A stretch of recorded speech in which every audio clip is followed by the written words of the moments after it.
Well, this year is probably going to be characterized as a disappointing year for gaming. It got off to a pretty decent start in the first quarter in terms of revenue and EBITDA performance.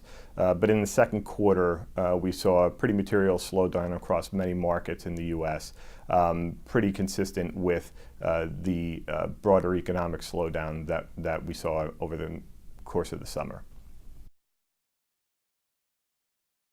In fiscal 2011, the states that participated in commercial gaming received about $7.5 billion from gaming revenues from either taxes, fees, or other payments that are required from operators to the states.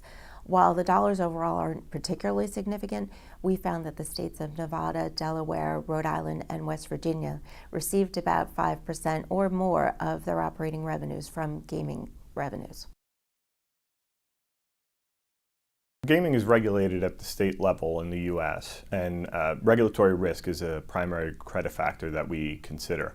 Over the past 25 years, there's been significant proliferation of gaming across the United States, which has resulted in saturation across many markets. So typically it tends to be a negative factor when considering the additional competition when new gaming regulations are enacted. The most prime example of this is the Atlantic City market, which used to be north of $5 billion, is now closer to $3 billion as a result of the ramp up of the Pennsylvania and New York markets.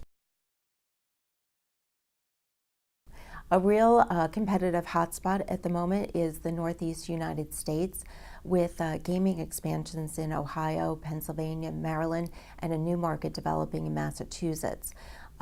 Those developments are creating some amount of stress with adjacent markets in New Jersey and Delaware and Rhode Island, because the gamblers that were flowing to those states' facilities are now moving into these other areas. Well, all gaming constituents are currently preparing for the potential for online gambling to become a reality over the next couple of years. What we're going to see first is state level online gambling become enacted, probably implemented as early as next year, 2013. Delaware and Nevada have already approved regulations. New Jersey is probably not too far behind.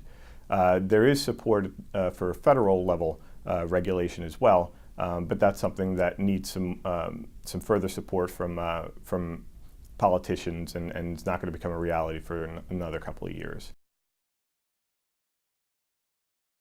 We found that as the gaming market is getting more saturated, private operators might become discouraged from investing additional dollars in that type of development.